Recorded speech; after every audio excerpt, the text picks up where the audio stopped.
Yeah. Oh, we're going to talk about before we get into moving. And I do want to get you moving immediately, but we have to talk about safety first because Tai Chi is slow and graceful. It's famous also for being gentle. No, it's not gentle. It wouldn't have all the health benefits if it didn't make us work, if it didn't make us stand on one leg, and it didn't make us turn and things like that. So let's look at those risks and think about what you might want to do to ameliorate those risks. So, example. This is the third movement, ward off left. Look what I'm doing. First of all, I'm sitting down on one leg. I got all my weight on one leg. I can pick this foot up. But what am I doing now? My hips aren't facing the same direction as my foot, as is normal. I've turned almost 90 degrees, putting a tremendous, unusual strain on the hip socket. The word unusual is important because when we ask our bodies to do something they haven't done before, that's where we get into trouble. If I did this all day long, I'd be used to it. The body would be used to it. The body would be ready for it. But in Tai Chi, we're going to do things that are unique. They're going to challenge us. That's why we do Tai Chi, for the challenge. But we need to ease into it based on what we are capable of. And that's only something you know, not me. And even your doctor. And you can consult the doctor if you're being treated for bone issues, balance. Yeah, definitely check with your doctor. Tell him you're thinking about doing Tai Chi. He won't know what it is, but you can refer him to this video and let him know the risks that I'm concerned about when I know that people who might be a little fragile in terms of their health are going to be doing Tai Chi. So here's one example. Again, the hip rotation, putting an unusual strain on the hip socket, the balance required to pick up that foot, or at least just that we're balancing on this foot, the danger of falling while balancing and putting our hand down and breaking our wrist, or not putting a hand down and getting hurt, breaking a hip. So serious issues. What we're going to do is work into it. Let me see, what else is there? Oh, and just one more thing. We're going to balance on one foot. The knee is bent. I'm going to step out slowly, put it down, shift my weight into that. Well, what was going on there? I was balancing on all my weight on one leg. What happens if my knee wobbles? And I try and catch myself spasmodically.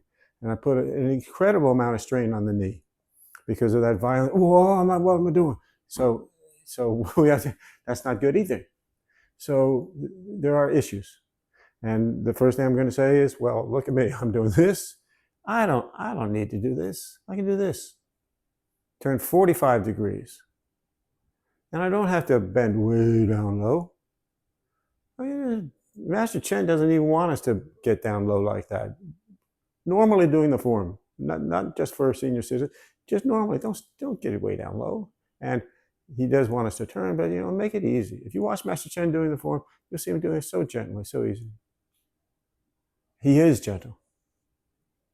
He doesn't make a big deal about fancy stepping or low stances. He's got a book that you should get, Brain Aerobics of Tai Chi Chuan. It's on Amazon, Brain Aerobics of Tai Chi Chuan. You can also find links to it on my page, emptystep.net. Did I mention that? emptystep.net. And there's going to be a whole page dedicated to this Tai Chi remote series. So anyway, he's got a whole section on explaining why he doesn't like a low stance. So the Chen style was traditionally, super low. Right? And Yang style said, well, that's a little bit too low for the royalty and for the privileged people of Beijing, which is where Yang style came from, because he got invited to teach Chen style Tai Chi to the royalty in Beijing. And he thought, well, that's not going to fly. It's too extreme. It was a good extreme exercise, the Chen family exercise. So he dumbed it down a little bit and made it more manageable. Well, Master Chen went even further in making it more upright and making smaller steps. So if I was doing a typical Yang style, my first step might be like that. Right? So with Master Chen, my first step is going to be like that. Except he'll still do it slowly. So we're still going to do it slowly. We're still going to balance. Use your arms to help with the balance. And again, we do it slowly to do, if we want to do it right. But while we're learning Tai Chi and while we're getting used to the risk and while we're worried about the dangers, make a nice small step. And if you have to, just make a heavy step. It's a heavy step. Don't hover, just step into it. You know, when we walk, we're always falling. You try to realize that, we're always falling into the step. Well, in Tai Chi, and why I call my activities empty step is because I love the empty step.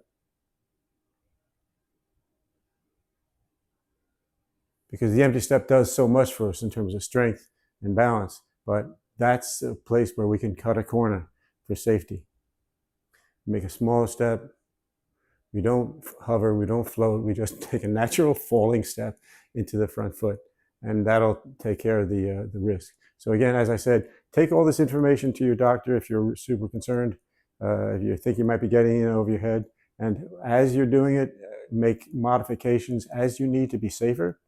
Leave things out completely if you don't feel safe doing them. For example, snake creeps down, we're going to come up when the golden pheasant stands on left leg.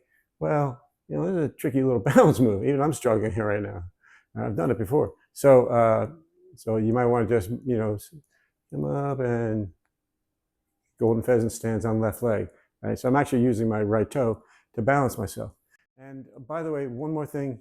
If you don't want to be doing it standing up, if you're really concerned about health, there is such a thing as seated Tai Chi. I'm no expert on it, but I know Tai Chi, and I think I'll be able to translate it to seated Tai Chi if anyone is interested. All right. So I think that's it. Thank you very much.